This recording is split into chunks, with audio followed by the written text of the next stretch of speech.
Prime Minister Putin will run for the presidency in the 2012 Russian elections.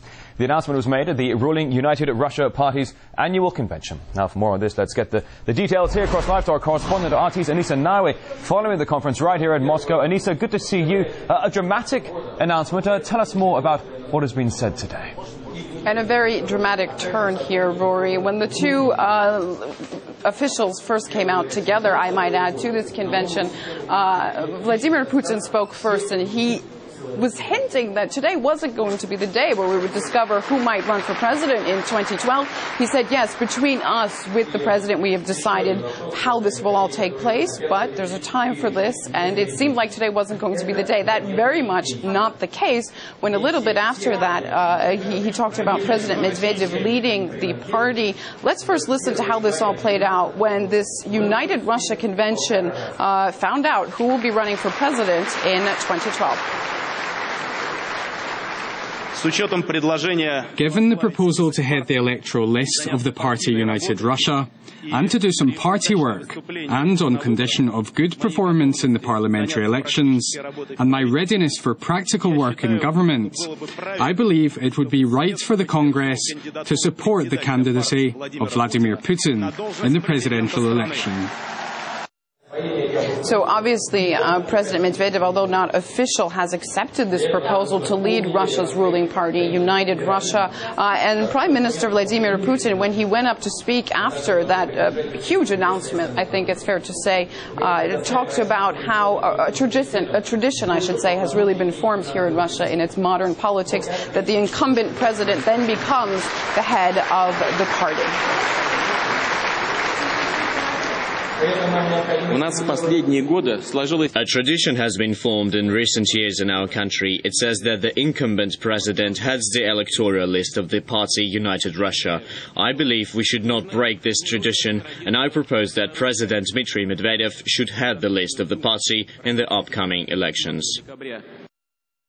It should be said that a lot of experts were divided on whether or not today would be the day, partly because this convention is, of course, meant to lead up and begin the real kickoff of the election season. The parliamentary elections will be held on December 4th, and that really essentially is the focus. Prime Minister Vladimir Putin now, still as the leader of United Russia, speaking, lining up what he believes these deputies and delegates should focus on as we come into these elections. But I think it's fair to say that the delegates, Russians and the world alike, is going to be pretty much focused today on this big news that Prime Minister Vladimir Putin will in fact run for president in 2012. Indeed, Anissa, news that many people have been waiting all around the world to hear for quite some time here. Now we're having it here on RT, exclusively on RT. Anissa Naouai, thank you very much. All right, now let's cross over to Adrian Pabst, who is a professor of the politics, at the University of Kent, joining us live by the phone. Now, thank you for joining us today. So the big announcement today, any surprise for you here? Well, I don't think the surprise is that Vladimir Putin will run in the presidential election. I think that was expected for some time. What is surprising is that President Medvedev has agreed to head the list of United Russia in the forthcoming parliamentary election. That's really the big surprise here. I think since July, there was a sense that Medvedev had given up fighting for the presidency, and that he was in some sense resigned to the fact that his mentor was going to return to that job in 2012. Now, certainly a broad range of issues are being covered by both Medvedev and Putin here. Putin saying that over the past few years and for the next few years, growth has been seen and growth will continue in Russia, whether it's GDP growth. He also said that the rich must pay higher taxes. It shouldn't be levied on the working class. Also talking about new laws affecting businesses to be discussed with entrepreneurs. In fact, also saying that a third of new businesses will receive government assistance in the coming years to grow and mature. An optimistic outlook, do you think, for the future of Russia, whether it comes to the economy, also the social sector? Well, I think it's clearly a shift in strategy compared with what President Medvedev has tried to implement in the last 4 years. President Medvedev has tried to strengthen the private sector, but also tried to strengthen intermediary institutions of civil society, talking about, for instance, social organizations providing welfare. I think the future President Putin, if he is, and when he is elected, in some sense will pursue a more statist strategy, will want the state to be really at the center of economic and social development. I think that's going to be the big difference with the last 4 years.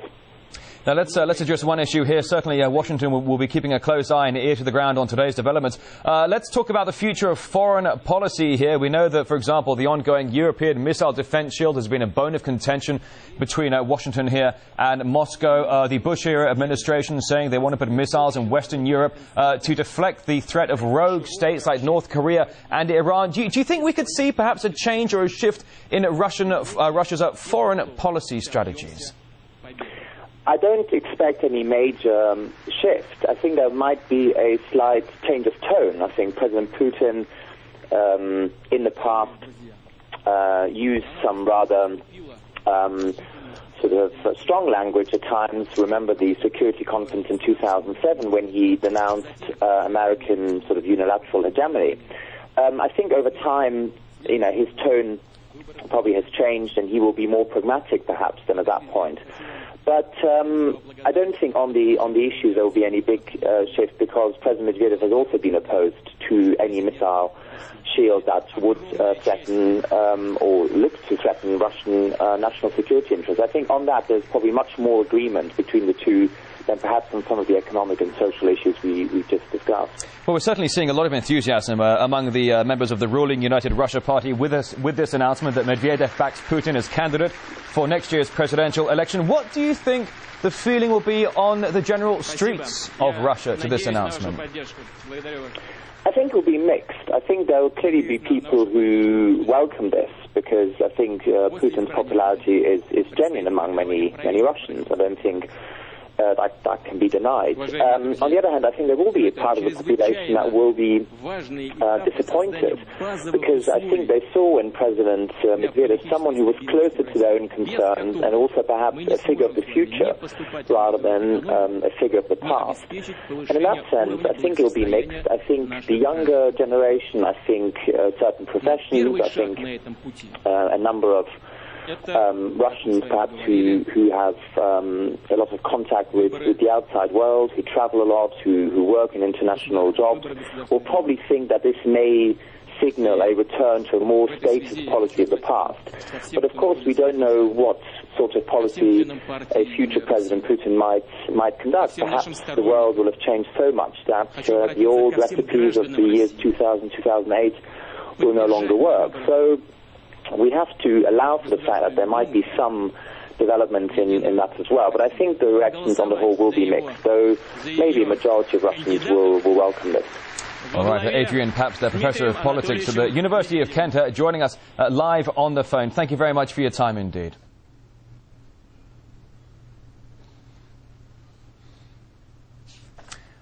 All right, well, you're with RT live from central Moscow. I'm Rory Suchet, covering this breaking news here on RT, that President Dmitry Medvedev has decided to push for Prime Minister Putin to run for the presidency for 2012. Both of them taking the helm there, addressing the ruling United Russia Party, and a broad range of subjects being discussed there. We'll start first with the current President Medvedev saying that modernizing and fighting corruption top the list of the government's agendas and priorities. Medvedev also saying that United Russia is in urgent need of modernization. It needs to get rid of, quote, hangers-on. And Prime Minister Putin saying that the annual GDP growth must be increased by 6 to 7%, although he did say it's on a very good uphill move right now. Saying also that Putin, 5 to 10 years is the deadline for rearming armed forces for the Russian Federation. Now, one point, though, I must say is that regarding Prime Minister Putin, who's been really in charge of the economics here for Russia for quite some time now, when it comes to roads, the construction of roads will be doubled in the near future. Pensions have already raised by about 45%.